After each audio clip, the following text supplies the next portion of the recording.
Ya hemos visto en el vídeo anterior cómo se calcula el cociente de polinomios y dijimos que hay una segunda versión a esto que la queremos en este vídeo, que es primero, qué ocurre cuando aquí es un menos infinito y segundo, qué pasa con estas comillas de polinomios. Vamos a copiarnos todo esto como está y vamos a ver qué ocurre al cambiar este infinito por un menos infinito.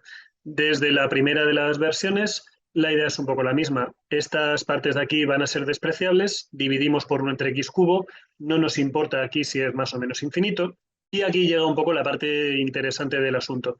En esta división, aquí lo que tenemos al final es un número positivo, o sea, un número el que sea, pero positivo, una vez que hemos despreciado estos dos, y aquí lo que tenemos es un número que depende de qué infinito pongamos aquí. Si aquí ponemos un más infinito, como estaba elevado al cuadrado, te recuerdo, si no, mírate el vídeo anterior, como estaba elevado al cuadrado, infinito al cuadrado es positivo.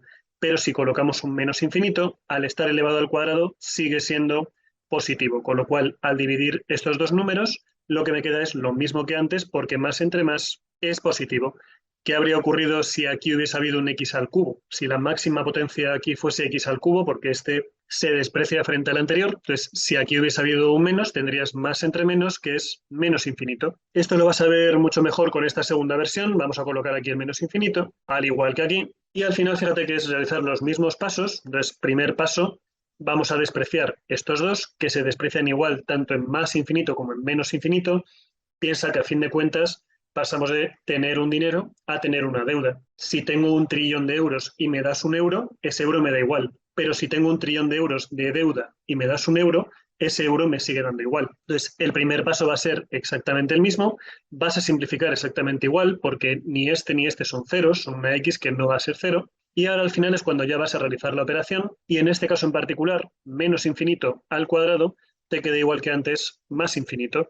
Claro, podría haberte quedado aquí un x al cubo, en cuyo caso con el menos te habría quedado menos infinito. Pasa un poco lo mismo, pero todavía más sencillo en estos ejemplos. Cuando yo en estos pongo menos infinito, si lo realizamos despreciando los términos, el primer paso es exactamente el mismo. Despreciamos todos aquellos términos que no nos sirvan, que son estos que están pintados en rojo. Y al final, cuando yo simplifique x cubo entre x cubo, lo que me queda es 2 tercios.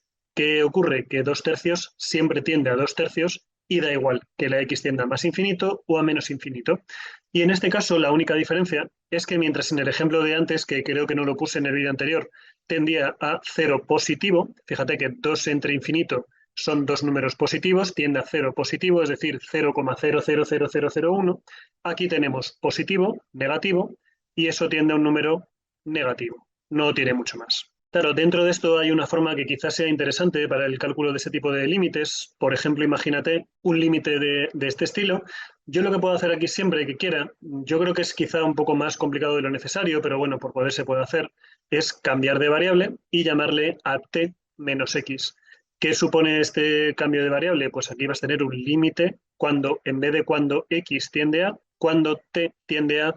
Pero fíjate que si la x tiende a menos infinito, la t tiene que tender a más infinito. Voy a dejar aquí el más para que quede muy, muy claro. Ahora, cuando cambio esta x por un menos t, te puedes fijar aquí rápidamente que si t es igual a menos x, donde pone una x pones un menos t. ¿Qué ocurre al elevar a la 4? Que menos elevado a 4 sigue siendo un más. Ahí tendríamos un t elevado a 4. Menos al cubo cambia de signo, aquí sería un menos, con lo cual tendríamos un 2t al cubo. Esta x suelta también cambiaría de signo, tiene una potencia impar y este 1 se quedaría como está. Vamos a colocar aquí un cuadrado para hacerlo un poco más visual, nos da un poco lo mismo. Y como decíamos, x al cubo tendríamos que cambia de signo, te quedaría menos 3t al cubo, pero las potencias pares se quedan como estaban, 2t al cuadrado. ¿Qué hacemos ahora? Pues como en lo anterior, despreciamos todo lo que sea mayor que el primero de los términos, nos quedaría algo de este estilo y ya finalmente tendríamos un límite de este tipo. Si t es un número positivo e infinito y aquí tienes un número negativo finito, pues claramente la cuenta es infinito, pero en este caso negativo. Es un poco lo mismo que decíamos antes. Si yo hubiese despreciado del tirón los primeros términos, tendríamos algo así y al simplificar nos quedaría algo de este estilo. Claro, si ahora la x es menos infinito, entre 3 te queda menos infinito. Como ves es exactamente igual, pero bueno, creo que era interesante mencionarlo antes de seguir avanzando. Aquí, por supuesto, ya sabes que la clave es que hagas un montón de ejercicios con límites en más infinito, en menos infinito y de todos los tipos. Y por último, déjame que comente una última cuestión que es importante. Ahí he puesto polinomios entre comillas por una razón. Suponte que tienes un límite de este estilo, algo así. Por cierto, vamos a empezar a mencionar ya la notación correcta. Esto a nivel correcto se denomina indeterminación, lo veremos mucho en los siguientes vídeos, porque nos queda infinito en la parte de arriba e infinito en la parte de abajo. No vamos a saber nunca cuánto va a valer esto hasta que no hagamos las operaciones. Piensa que de forma general, al dividir un número entre sí mismo te queda uno, pero claro, infinito no es un número. Entonces, mucho cuidado porque esta determinación no va a ser uno. ¿Por qué decíamos antes que no se puede llamar polinomio a ese tipo de cosas? Porque aquí arriba observas que no tienes un polinomio, tienes la raíz de un polinomio.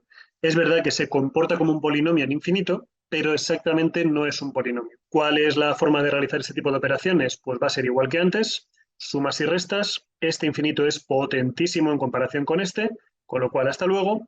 Y como decíamos antes, pues si tienes cientos de miles de millones de euros y te encuentras un euro, este euro es despreciable. Parte de abajo pasa un poco lo mismo y en el fondo fíjate que no hemos hecho nada distinto a lo anterior. Pero claro, como decíamos antes, esto estrictamente no es un polinomio. Ahora, cuando realicemos esta raíz cuadrada, pues ya tenemos una indeterminación. Como las anteriores, no tenemos más que simplificar y ya lo que nos queda directamente es 3 medios. Entonces, insisto, mucho cuidado con ello, porque si tú aquí escribes con letra simplificando los polinomios o el grado del polinomio de arriba es 4 medios, que es 2 o algo así, no es verdad. La raíz de arriba se comporta en infinito como un polinomio de grado 2, pero eso no es así de forma general, es decir, esto que está aquí arriba no es un polinomio. Entonces, mucho cuidado con estas cosas que te pueden dar lugar a muchos problemas. Con esto cerramos ya el cociente de polinomios, cerramos ya la indeterminación infinito partido por infinito.